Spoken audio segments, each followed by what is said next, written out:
North India continues to reel under a severe heat wave, driving thousands of tourists towards cooler hill stations. But the rush to escape the scorching temperatures has now led to massive traffic congestion across popular tourist destinations like Manali, Shimla, Mussoorie, and Nainital.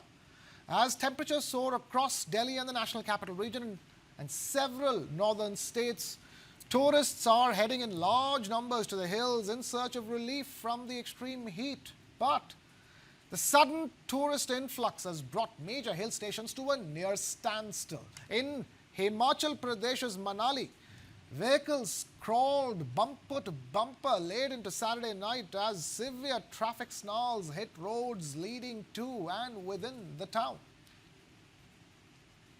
Commuters remained stuck for hours as traffic movement slowed dramatically on key stretches. Families traveling with children and elderly passengers faced long delays amidst absolute chaos. The opening of the Rohtang Pass has further boosted tourism in the region. Nearly 4,000 tourist vehicles headed towards Rohtang Pass and Shinkula on Saturday alone, triggering heavy congestion.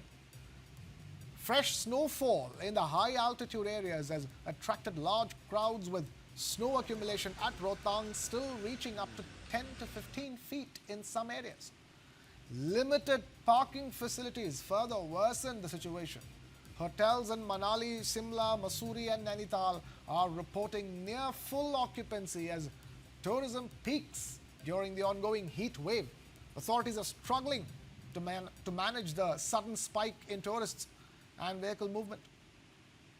Meanwhile, similar scenes are being witnessed in the south as well as tourist footfall surges in Kodaikanal in Tamil Nadu during the summer vacation season.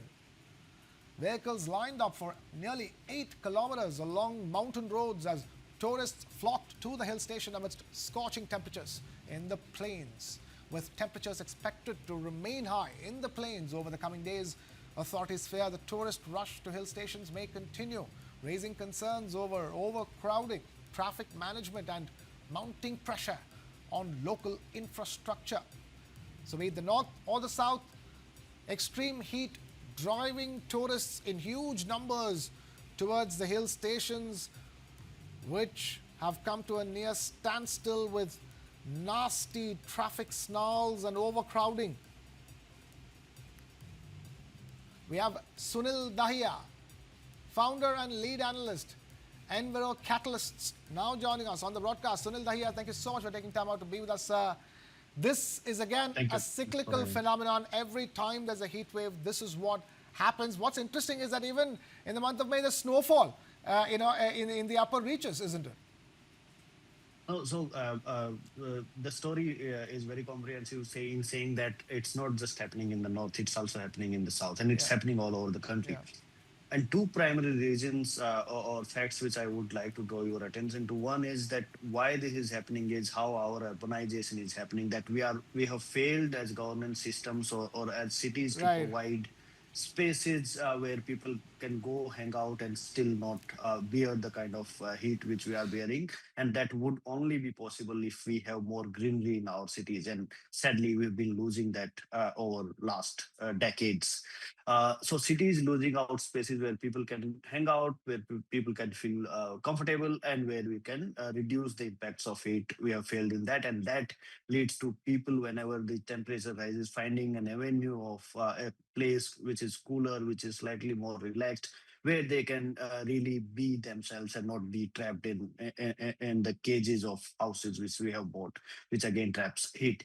So that's the first part of the problem. The second problem is, why do we have these traffic jams and these millions or lakhs of or thousands of vehicles in these hill stations? Is because we have failed on another level of, we cannot stop people from going for tourism, and that has to happen. That is what drives a lot of economies in these hill stations. But how does that happen? Does that happen by people traveling to these hill stations by taking their own cars, or can we build better infrastructures in terms of train connectivity, in terms of bus infrastructure there, or connectivity, bus connectivity there, and then better walking, cycling, and other public transportation facilities in these cities?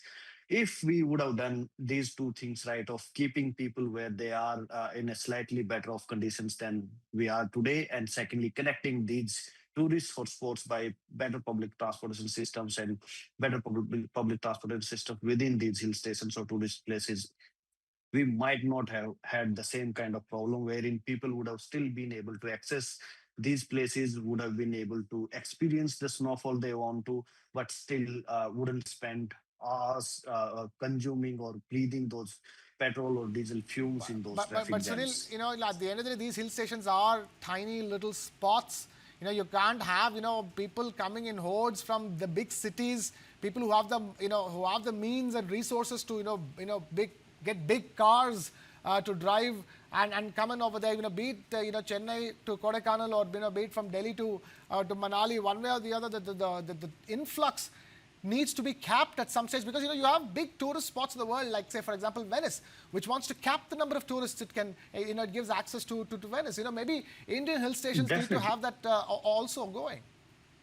Every place has its own carrying capacity in terms of different Yeah. environments, be it air pollution, water pollution, or influx of tourism. And if we don't have a plan to manage that influx, if we don't respect the carrying capacity of the region, we are going to see catastrophes. And this is what, if the connectivity improves, people are earning more, they are bound to go to these places. But how do we manage these places better? I don't think in India, the way you just talked about European examples, we have any hill station or any place where we have sustainable modes of tourism, or we think about the carrying capacity. The only thing which we have been thinking about is connecting these inaccessible areas by wider roads, which incentivizes privatized modes of transportation reaching there, and that creates a choke.